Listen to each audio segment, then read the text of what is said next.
What is up, everybody? It is Tuesday night. It's 9 p.m. You know what it's time for. It's time to sit back, relax, pour yourself a stiff one, crack yourself a cold one, become that White Claw outlaw, and sit back and enjoy another episode of Shooting the Shit Uncensored, baby. And it's me, the bald, the beard, the beautiful Piers Austin. And tonight I've got a very special guest. My guest is a referee and is also a member of the management team of Deathmatch Down Under. If you don't know what Deathmatch Down Under is, then you've probably been living under a fucking rock. Let's face it. Get out and find out what it is. And we're going to go into Deathmatch Down Under and much, much more. But before we bring out Jay, I just want to take a quick second, a quick pause to thank some of those beautiful sponsors that make this show possible every single week, baby. First up is A-Rock Designs. Now, A-Rock Designs is that company that you always hear me raving about. They make custom cups, hoodies, keychains, T-shirts, tumblers. I've got my CM Punk tumbler with me, as always, on every show. It never leaves my side. It keeps my cold drinks cold, my hot drinks hot. You know that it keeps me refreshed always. But definitely go and check them out. Also, guys, while you're checking out sponsors, check out Signal Studios. Now, Signal Studios is that recording studio based in Sydney, Australia. If you're an independent professional wrestler and you need some new, fresh, fly, dope, woke, beautiful music to walk to the ring to, then you need to hit up Signal Studios. They can mix, master, produce any kind of track that you are looking for. They work with such amazing bands like the Cicadas Band, who provide all the intro music for every podcast on here at the MWA Podcast Network. So check them out. Also check out Signal Studios with their most comfortable, most relaxing, get the creative juices flowing rehearsal space you will ever find. So make sure you go down and check that place out as well when you're in Sydney, guys. Also, guys, just want to make a quick mention. It's been a big couple of weeks with the MWA Podcast Network. We've had new shows debut. We've had Get Funked. That is right, Get Funked with Alan Kwee Funk, former WCW and TNA star. We also had the debut of Killing the Business with former ECW original, the Kingpin Angel, and also our third show, which has just joined us, or our fourth show, which has just joined us, Knights of the Gimmick Table with the Dead Presidents, Boogaloo and Lowrider. So do yourself a favor, guys. Go out and check out those shows. They're absolutely amazing. They drop shows every single week right here at MWA Podcast Network on YouTube and twitch.tv/MWA World. So check that out, ladies and gentlemen. But you know what? I'm going to bring on my guest. I've had them sitting in the back for a while now. So I'm just going to bring him out. Jay, how's it going, man? Thank you so much for the time. Hey, how you doing, man? You all right? I'm good, man. Just living the dream, bro. Living the dream. I'm really excited. You know, it's a big week this week. I get to speak to a lot of amazing people involved with Deathmatch Down Under, and I'm really excited to have you on tonight. Yeah, we really appreciate the effort that you guys are going to, having us on the MWA Podcast Network. Oh man, it's the least we can do, man. It's we've all been enjoying the shows that you guys have been putting on, and especially the shows you've got coming up. The Juice is Worth the Squeeze, which you're going to crown your first heavyweight champion, which is a pretty big deal. And I must say, because everyone knows I'm a huge belt market, it's me, but that's a beautiful belt. That is absolutely nice gorgeous belt. Speaking of belts, I do have a friend with me. Oh, all right. I do have a friend with me. Here it is. Look at that. First inside look. There you go. Right there. That is gorgeous. Isn't it a beautiful belt? It is absolutely amazing. So that's sitting there, ready to go around someone's waist in a week and a half. I think that's an amazing belt. Who made it? Do you know? We don't go into those sort of details. You know that. Fair enough. Fair enough. No, it's an Let's just say it's made by a magical, mystical man, and it comes with it healing properties, and whoever gets to wear it around their waist, will shoot straight to the top of Australian wrestling. I think it's a beautiful belt, and looking at the tournament the last couple of days, there is some amazing, amazing performers you guys have booked And it for could that be tournament. any one of them. It could be any one of them. I think every competitor that is in the tournament could win. And I think that's one of the best things about a tournament is that you want a whole group of people that you can turn around and go, oh, shit, he could win. She could win. They could win. Yeah, I'm really happy with the caliber of talent that we have in Australia and our one New Zealand competitor. I'm really, really pleased, and I can't wait. And that's the thing, like, you know, you guys, the quality of shows you put on, and you know, we we're talking before, you know, from show one to, you know, coming up to the next show where you're going to crown your first champion. You guys have just put on an amazing event after an amazing event after an amazing event, and you know the matches are world class, and you know, and not trying to blow smoke here, but it is quality wrestling from all aspects. We have been incredibly lucky with, as I said before, the caliber of Australian wrestling. We've been really lucky in this country, obviously, as well, to be able to have wrestling events at pretty much close to full capacity, and you know, people don't have to properly wear masks and all that sort of stuff. So we've been very, very lucky in our first few shows to be able to have proper shows. But yeah, it goes down all the way to the talent, and those guys and girls and those know exactly what they're doing. And I tell you what, watching all of the shows back, I'm so very, very humbled by the amazing talent that we have in this country. Oh, absolutely. And, you know, even seeing the talent that have not even done deathmatch wrestling before is truly amazing. Like the match Joel had on the last show, not with here for Atlas Whitaker. Atlas Whitaker, yeah, dude. Like like at the end when Joel did the promo, I was like, he didn't know if it was a one and done or whatever, and I was like, wow, this guy's never done, like, wow. Like, well, I mean, that was a complete, like, that open challenge and stuff like that. That's not a work. That was a complete shoot. We had no idea. We put out a challenge. Atlas turned around and said, hey, you know what? I really want to do a death match. And I think he's caught the bug, just like our friend Charlie Rose down in Tasmania. I think they've caught the bug as well. Yeah, right. So, I mean, what do you think it is about the deathmatch style of wrestling that sort of people attract to it? Like, what do you think it could be? I can only speak for our promotion, so I know that we're incredibly lucky to have people like Joel Bateman and Guido and Callum Butcher and Damian Rivers, people who, you know, they live the deathmatch style. You know what I mean? And I mean, the deathmatch people that you meet, and I know this for yourself, the amount of people that you've met who have done death matches, they're the nicest people. Oh, absolutely.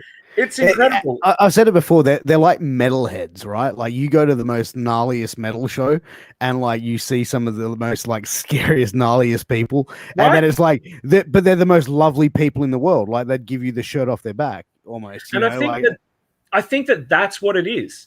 I think that people see it a little bit like, I guess, like tattooing, where, you know, you get tattooed and you kind of get the feel for it, and you're ready to, you know, get tattooed again, and there's that adrenaline that comes with it. There's the art of it. It's not like your normal art. It's like being in a band and suddenly you're collaborating with someone who does reggae music or something like that. Yeah. And it's that creativity that's just very different from anything that you've done before. I think there's so many different facets to it as to why it, you know, these people have come in, Charlie Rose, Atlas Whitaker, who have said, okay, I'm willing to try a death match. And they've come out of it afterwards and they've said, I'm not one and done. This is good. I think with Atlas, I don't think Atlas wants to do death matches every month, but it's, you know, it's definitely in his future. So yeah, I think that we're just very, very, very lucky. So he doesn't want to be a deathmatch wrestler, but he wants to be a wrestler that does death matches, and I think that so. that's. But I can see the value in that, because then in a storyline way, you could build a match up, whether he be a heel or a babyface, Yeah, to like this massive feud where the massive blow off match is this, it's light the tube perfect ending to exploding. a feud. Perfect ending to a feud is a blow off death match. The ultimate in it. You've seen it in PWA with Charlie Evans and Jessica Troy recently. Oh. That's one of the matches of the year for me. And having two people that are able to build that intensity, and two people who are incredible workers, able to build that intensity right up to the finish where you believe that these people really want to hurt each other. Nothing better in wrestling, in my opinion. I was actually live for that match, front row, and that was like that was the first time I'd ever seen like thumbtacks and like skewers live being used in a wrestling. Yeah, and like, dude, I was like, I popped for it. I was like, what the? I was always like, what the fuck? Yeah, and as I said, I mean, you can have shit wrestlers go out there and do death matches and stuff like that, and no one will get invested. Like, it doesn't matter if it's just, light tubes and all that sort of stuff, and you've got shit wrestlers doing it. It's still not going to be good. You have to have really good talent to be able to tell the story of the death match itself. And give the proper illusion of selling, going through like certain gimmicks and weaponry, as like, because you see someone who isn't very talented wrestling wise go and do death matches, and it's like they do something gnarly and then they're just popping back up like nothing happened, and it's like, yeah, absolutely. you know what I mean? Like, it's fair enough, but like, you just gone through something, like, let me know that you're in hurt, you know what I mean? Like, sell it. And I feel like those people just need to get into a ring with Guido. One of the scariest human beings that I've ever met, and I've ever shared a ring with as a referee. He's a cold-blooded motherfucker. Dude, yeah, like, well, you know what? Like, I had never heard of Guido before leading up to his match with Joel at the first show. And then, like, when I was talking to like friends that are into deathmatch wrestling, like, oh, dude, you got to check out Guido. Like, this guy is a sick fuck. He just absolutely amazing. You have to check out what he's doing. And then as soon as I started watching, I'm like, oh wow, like, yeah, you get it. And right? to have him, 100%, and to have him on your roster as well as one of the guys in that genre of deathmatch wrestling is a staple to you guys. Like, it's a really like good value to have someone like that. Absolutely. And having on our first show being able to do a title defense was, yeah. Oh, Murdoch. Brother. You know what? Murdoch is the only person I have drank alcohol with on a live video. I've never drank beer ever live except when I interviewed Murdoch. Murdoch loves a beer. He's a big fan of beer. Kev Tenacity doesn't want to mess with Guido. I told you this would be a fun chat. It would be, man. It would be. Like, everyone seems to be in the house tonight. So, but yeah, look, I think as well, like, as far as having quality performers on the show goes, like, for you guys, I think it's a testament for the talent that you guys have been able to book, being a new promotion as well. Like, I think that in the sense of, like, you've seen some of the very top of Australian talent going into Deathmatch Down Under, and you've seen Shazza McKenzie, you've seen Tyson Baxter, Tommy Knight. The list goes on, and this is pretty much bringing like guys from Melbourne, Sydney, Adelaide, everything like this to one location and putting on some truly actual dream matches in Aussie wrestling. Yeah, I appreciate you saying that.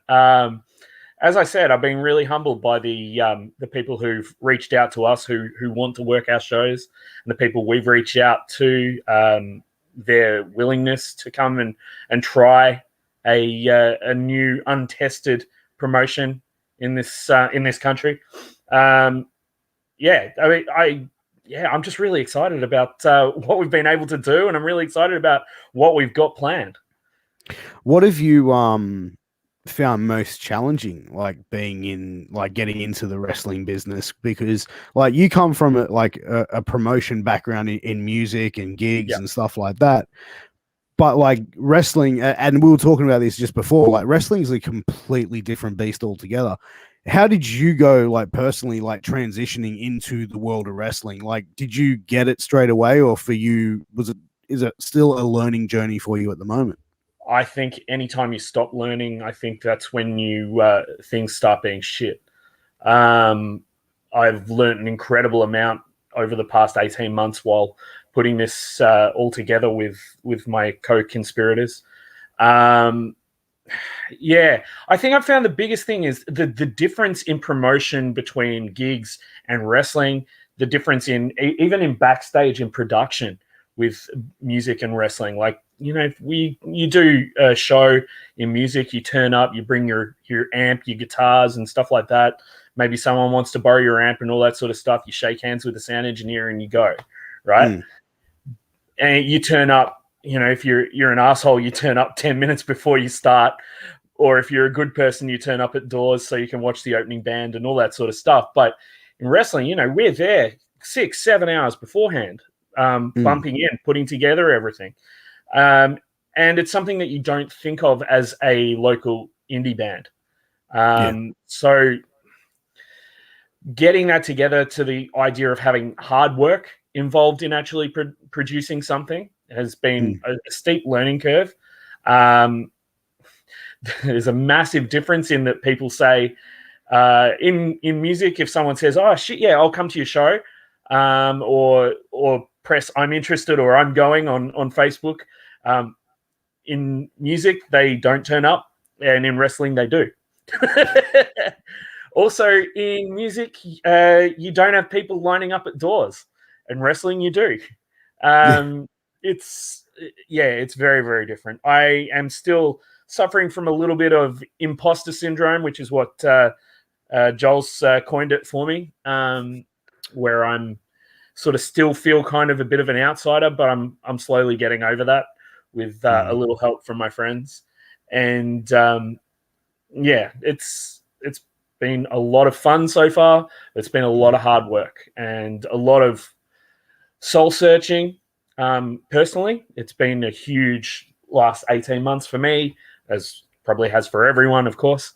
Um, but with the people that we've got in management, um, I feel like it's made me be a better person to begin with.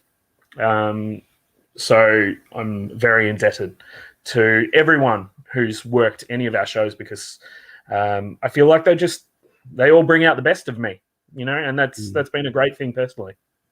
And that's the thing. I think it's like everyone, you know, to be involved with wrestling, you have to be a fan at heart. And when you start to be around like-minded people like that are involved in wrestling, and it's very easily becomes a community and a support network for everyone, because it's like these are the people that you are grinding with. You're trying to, you know, promote this product, you're trying to get it out there and, you know, get people at shows, everything like this, and put on an amazing show, and everyone has their piece of the puzzle. Yeah, So, you know what I mean? Like when one of those pieces has a crack, that the others have to come around to try and support that, so it then, you know, puts it yeah, together. So it's good to have that, and I think that that's where it basically comes from. Like, you know, a good core group of people that have that similar mentality for a passion, and then also create that bond. yeah. We have an excellent management team and an awesome group of auxiliary people who work around us, the ring crew, the AV people, you know, just fantastic people. And a DMDU show is different to other shows, I think, in that we have that real positive attitude and that positive community, and you feel that, I think, at our shows. And that's Mm, definitely been something we hoped for. But it feels like the people who are turning up to the shows feel the same way that we do about, you know, progressive causes, about you know, wrestling being a safer place, all those sort of things. I feel like people are on the same level as us, and that's been incredibly heartening as well. Going back to what you said about community, I think, and linking that back to talking about music and stuff, I think definitely in bands, you've always got sort of one or two people who are doing the majority of the work, and then the other two kind of sit back. Like it's usually a drummer who sits back and cruises, and they just cruise and they turn up to rehearsals, they turn up to shows, but they don't do any promoting or anything like that. Whereas with wrestling, or at least with our promotion, we've got a group of people where everyone is doing their best. Everyone's putting in 100%. And that's been a real eye-opener for me, because I'm used to taking on 95% of the work and then doling out the little shit jobs that I don't want to do. Whereas with this company, everyone's sort of standing up and going, okay, what can I do? And even those who've come into it and they've got the experience, they've come in and said, this is what we need to do. And it's been really, really good in that respect. Yeah, man. Absolutely. And I think that's the key part of being a successful company. Like when you guys started, you guys really, set the tone, I think, for other promotions to do similar sort of stuff, as far as like setting those guidelines. Hey, these are the rules to come to our show. Like, and pretty much like, it's a dickhead free zone, basically. Like, show up, be cool, be respectful, enjoy a wrestling show, cheer, boo, all that sort of stuff. Just be cool. Just don't be a dick. Yeah. And I don't think that it takes the fun out of what we're doing. We don't go in there, oh, we're all serious, you be good people and all that sort of stuff. We definitely give off the air of we don't take ourselves too seriously, but these things we absolutely do take seriously. You can fuck about and have fun and all that sort of stuff, but don't be a dickhead. I think that's, and I don't know, it shouldn't be such a massive thing. I know, right? It's like just turn up and just be cool. Like just turn up. Don't talk shit to women. Don't say racist shit, and go home happy. Have a few drinks, enjoy some wrestling, and then go home. Watch ECW. Exactly. That's what I want to do. Exactly. I just want to give a quick shout out to Lowrider tuning in. You can catch Lowrider and his brother Boogaloo's show here on the MWA Podcast Network every Sunday at 9 p.m. USA Eastern. That's Monday at 11 a.m. Make sure you check out that show. They're talking about training at Gleason's, one of the most famous wrestling gyms in the world. So every week they've got their fellow trainees from Gleason's pop in and tell some wild stories. So make sure you check that show out. Sorry about that, Jay, but had to show some love for a fellow podcaster in here. So, absolutely. But look, I think like the mentality of that, and I think as well, like one thing I find like when I go to wrestling shows is when there's certain people there that just want to like heckle and just chant shit just for the sake of being a dick. It's like, dude, like just really, like, you're not that funny. Like, just be cool, just enjoy the show. Like, because I think that when like you guys are filming for IWTV or independent wrestling TV, there's other promotions streaming on Fight and everything like that. Like, let's give the best positive vibe for Aussie wrestling. Like, cheer for the good shit, boo the heels. You know what I mean? Like, get the chants going, but just don't chant dumb shit. And I think that sometimes can ruin a good match, is like a couple of idiots in the crowd.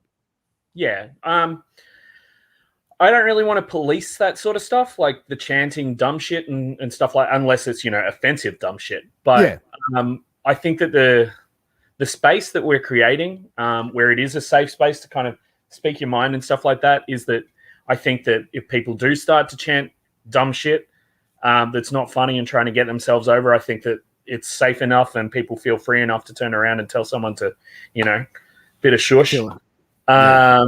And or friends of theirs to turn around and say a bit of shush, but But that's part of the wrestling experience, isn't it? At an indie show, I agree. it's I agree. Yeah. some unfunny guy saying, repeating everything that the ring announcer says because everyone loves to say 1-4.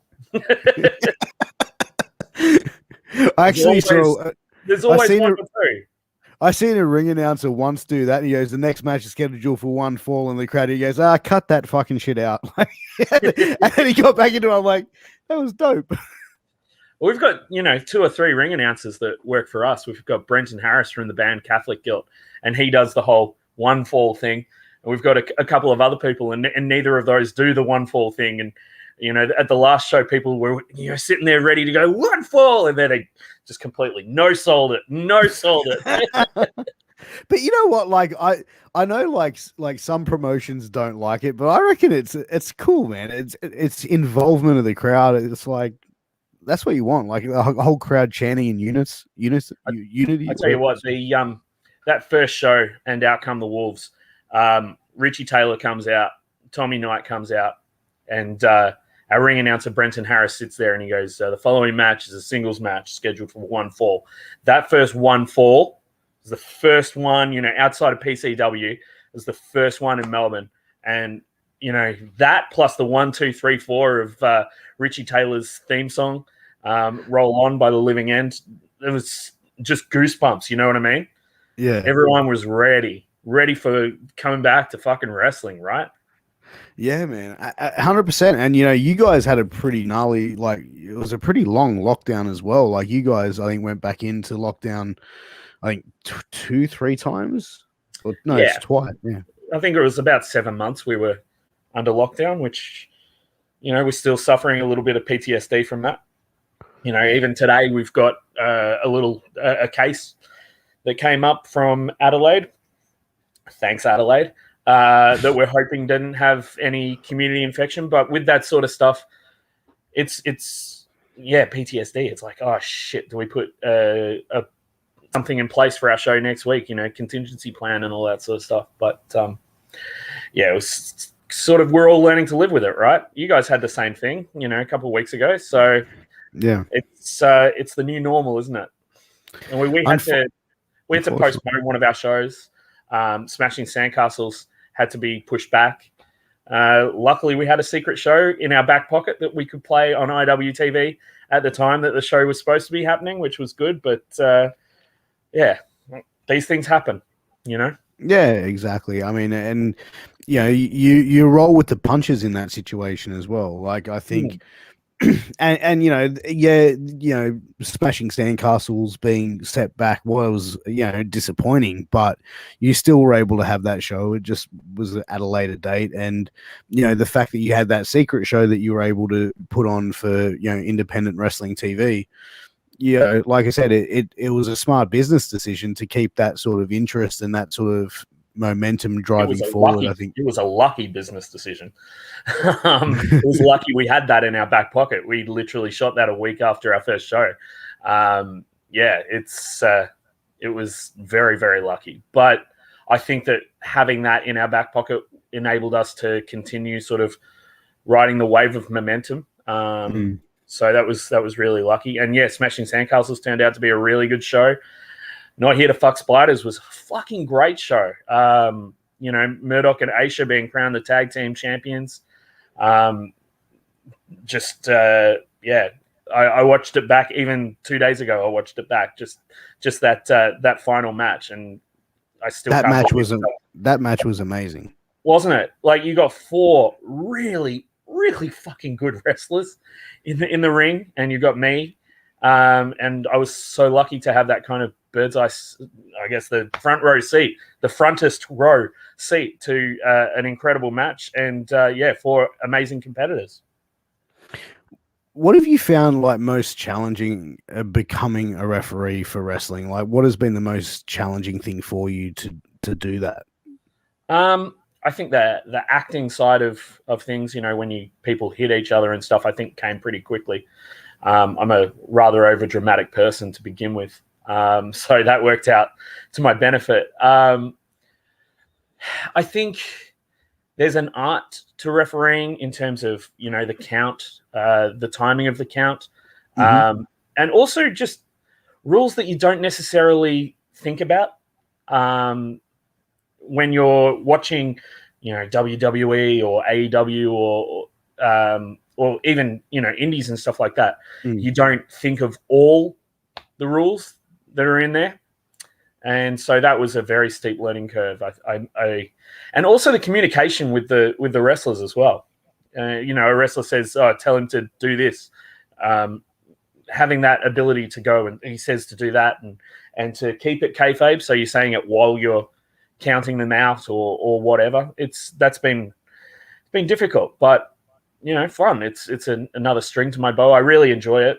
I knew that I wanted to be a performer in this promotion in some way. I'm happy to be a little, very bit part, invisible part, so to speak. But it's better than just being backstage the whole time, I think. Oh, absolutely. But even then, like, to be a referee, it's an important part of it as well. And I think the best referees are the ones that go unnoticed. You know what I mean? Yeah. Like, I think that, a good referee is there. Like, it's you know what I mean? Like, it knows where to keep the distance and stuff. And I think that, like it would be challenging, I would find. It'd probably be just as hard as doing anything in the wrestling business, up there next to performing.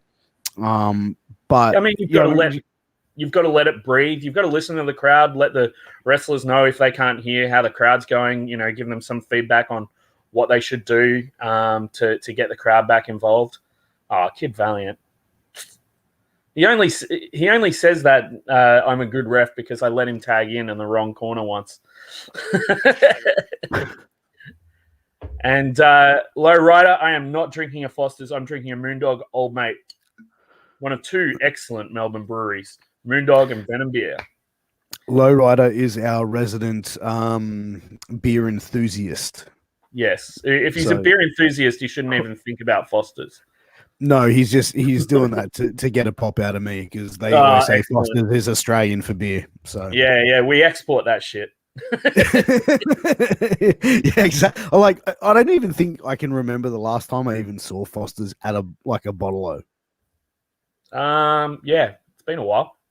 The last time I drank one was back in 2013 on tour in the UK because it's the cheapest shit you can get apart from Carlin, But it's horrible. Oh, I can imagine. But what do you would think has been like the biggest learning curve, for Deathmatch Down Under from when you started to now? Like, what is something as a business that you guys have gone, okay, this is what we're doing? Like, what's been the biggest turning point you think for the business? I think the whole wrestling industry had a big turning point last year with Speaking Out. We learned a lot from Speaking Out. We were lucky to be a fresh promotion, so we could put all the things in place. So we didn't come with any baggage of the previous times, so to speak. So that was a massive turning curve for us. I think that, as we said to you last time we were here, when Joel and I were on, I think that our promotion would have been a little bit more half-assed had Speaking Out Black Lives Matter movement last year happen, and also bringing Aaron coming on board as our community engagement person and all-round amazing human. I think all of those things combined put us in really good stead to start as a decent promotion. Yeah. I definitely think I think that the Speaking Out movement really sort of hit the pro wrestling world pretty hard. And a lot of people, like, it ended some careers and some careers rightfully needed to be ended, unfortunately, for some of the stuff that came out. And it's just, the only thing I feel with the Speaking Out movement was I felt for the victims, the people that actually were victims in the situation. But for the only thing, I just wish that there was less false accusations that came out. Because I think that like, if you get 1,000 accusations, there's probably 100, maybe 150 that are probably genuine. And I think that all the false ones sort of devalue, or not devalue, but take away from the people who were actual victims. Yeah. I think my way of thinking is that I'll genuinely always believe a victim first. If information comes to light later that disproves that situation, I'm quite happy to ask for forgiveness for it. It's much better to ask for forgiveness than permission, is one of my mottos. But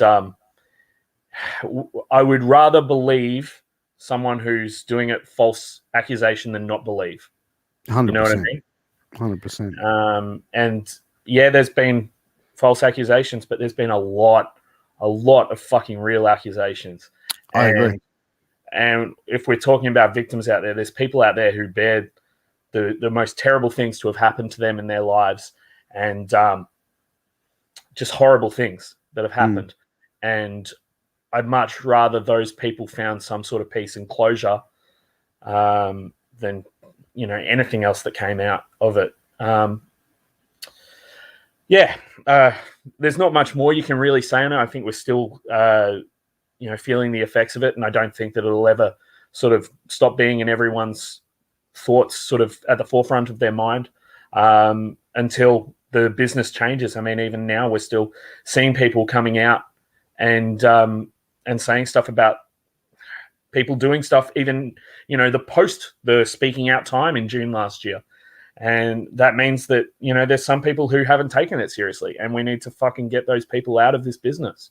And I think that those who haven't taken it seriously, must have like the ultimate ego, thinking they're untouchable. And it's, there's certain things that you see for promotions to still have people that were proven to be very clearly guilty, and still like nothing. They still have jobs. Like that to me is just like blows my fucking mind. Like it really does. Yeah. I mean, by the same token, we don't know everything that goes on behind the scenes. So we're not privy to, private discussions that have happened, and things like that. All we know is the accusations. But that being said, wrestling's a fucking great industry. It's an awesome place for fans, when they feel safe, fans to enjoy incredible entertainment, and getting these shit people out of this industry that we love so much. Number one priority, right? And one of the number one priorities. I think it's probably like the old mentality as well, like the old. But as a society, when times change, like 2021 is completely different to 1997, 1998. You know what I mean? Like where like vulgarity and like stuff like Jerry Springer and stuff like that was just afternoon television in a lot of places. It's an absolute thing of the past, and frankly, if any of those old people can't bring themselves to join the new generation, it's fine. There's a million fine wrestlers willing to take their place. 100%. And as I said just before, it's a great industry. It's great entertainment. So let's make it safe for everyone. I mean, it's once again going back to that. It should be fucking common sense, but sense is not common. Clearly, it's not. But and like I said, it's something that's impacted the world of wrestling, and hopefully we're seeing less and less of it, as the years go on, because like as you said, wrestling should be a safe place for everybody. Yep, plain and simple. Wrestling's always been one of my outlets. If I was going through shit with growing up, I was going through shit with my parents or at school or anything like that.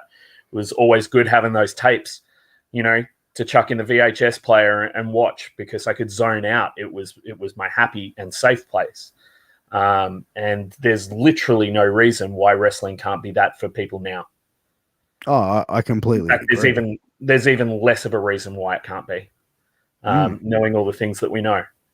Yeah, 100%. And it comes back down to again, common sense. Just don't be a dickhead. Just be cool. Treat people the way that you want other people to treat you, and the world will be a better place. It's simple. It's simple as that. or as hard as that. I don't know. I don't know, man. I don't know. Maybe some people are just too narcissistic. Yeah. To really take notice. Maybe some people are just fuckheads. Maybe that's just what it is. Yeah, I mean, yeah, exactly. I mean, you can get a turd and polish it, but at the end of the day, it's just a polished turd. Yep, correct. So I think a janitor said that. Yeah, I think so. I think so too. I don't know. I'm just talking shit, literally. Too much sense. Kev tenacity makes too much sense for some. Yeah, but like one of the things I wanted to ask you, and this is a rumor that I've heard, and you can obviously have the right not to answer this, and but one of the rumors I heard that Game Changer Wrestling is planning post-COVID and international travels open up to do a show here in Australia. That'd be fun, wouldn't it? Which would be amazing. Yeah, but the rumor I heard that Deathmatch Downunder and Game Changer Wrestling will be doing a joint promotion possibly in the future here in Australia. Is that something you can confirm or deny? You never know what can happen. I love Game Changer. I watch all their shows. Yep. And I believe all the wrestlers on there are incredibly talented human beings. And that's all I want to say on that. How about we go with that, yeah? Fair enough. Oh, yeah, no, absolutely. Absolutely. Was that politician enough for you? That was, man. That was like the Carney promoter answer, bro. I fucking like it. I'll be so proud. I cannot confirm nor deny those rumors. Hey, man, all good, bro. I'd rather wait for the surprise anyway, but that's the way it is, brother. Come on, brother. I had to get my shit in. But what do you think is going to be the cattle point? Oh, obviously moving forward with Deathmatch Down Under. What is the ultimate goal for you guys? In the next 12 months. Well, I mean, first of all, got to get this round someone's waist. That's what I'm thinking of right now. The 16 people that are going into the tournament next week to try and get this beauty, and then beyond that. Who knows? Always got stuff on the shelf. Always got plans in place. We're nothing if not, ready to go at all times. But outside of my worker voice, we're heading over to New Zealand towards the end of the year. We're going to do a show over there, a collaborative show with Heathen Combat, our friends in New Zealand, and we're also going to do our own show in New Zealand. It's going to be a Deathmatch Down Under. So that's a plan that's in place. Hopefully everything in regards to COVID and the bubble between our two nations works the same as it's been. We're getting Candy Lee in for the tournament next week, which is a huge get. So, yeah. Onwards and upwards, my friend. Onwards and upwards. Yeah, look, I definitely, definitely see, the fact that you guys are going to go to New Zealand, I think definitely could see you guys doing some amazing stuff internationally with some of these other promotions, especially when COVID opens up. I think the talent that you guys have and that you bring in for your shows is some of the best talent in Australia. And some of the major things, there just is such an amazing array of talent in this country. And there's so many amazing promotions around this country that are doing such great things. I mean, PWA in Sydney are doing great things. PCW down here doing great things. Wrestle Rampage over in South Australia. New Horizons in West Australia and EPW over in Western Australia. There's, I've named a few, but there's so many out there. Yeah, I mean, like the promotions that we got here in Australia now, and like one thing I liked when I started watching the first Deathmatch Down Under show is I love finding new people that I've never heard of before. Right, I like that. I'm the same with music. Like, I love finding new music. I love finding new wrestlers. You know what I mean? Like, and then seeing, if they're good, what their background is, where they've got, what promotions they've worked in.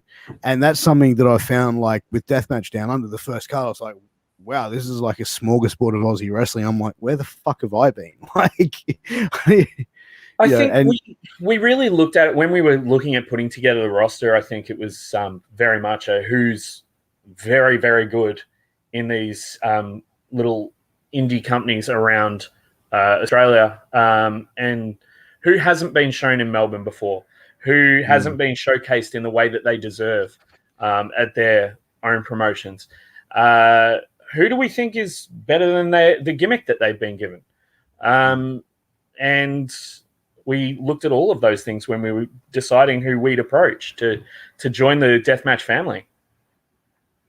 yeah, and for me, when I got tagged in, I think it was like the first teaser video on Twitter from a buddy of mine, and he was like, "Piers Austin, you need to check this out," or something along those lines. I think that's how we actually first got in contact with each other.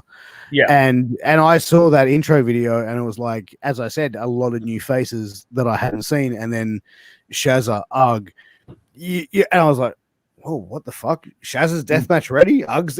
Hang on a second. What? Like deathmatch down under? What, there's going to be death matches in Australia? Like, right? What, we have this? Like, this is coming. And me being a fucking huge deathmatch fan, I was like, "Holy shit, where is this?" And I was like, "Melbourne." Fuck, being in Sydney. But, you got to get down here, man. You got to see it for reals, dude. I know you've got young kids and stuff, but you know, you can always palm it off. Yeah, well, I've told the wife once the baby isn't so reliant on her, which is probably going to be about 7 to 8 months, that we'll make a trip down to Melbourne. And I actually said to her, I was like, we just may happen to go to a wrestling show on a Saturday night. Wouldn't it be lucky? It's yeah, it's fine, and yeah, it's got deathmatch down under. Yeah, there might be some light tubes getting broken, and you know, when I was on my honeymoon, you know, back in 2016, just so happened that a couple of days after we got there, the LA Dodgers were playing the Boston Red Sox at Dodger Stadium. Amazing, and we got to go to the baseball, and it's incredible how that happens sometimes. Just fate, right? Just coincidences that you couldn't see happening. Were you there for the whole game? Did you? I did stay for the whole game. As being a Boston Red Sox fan, that year, 2016, was not a fun time. Wow! So your wife must be very, very generous and caring to go for all. Because the whole baseball game's like what, like 6 hours? Yeah, it's too long.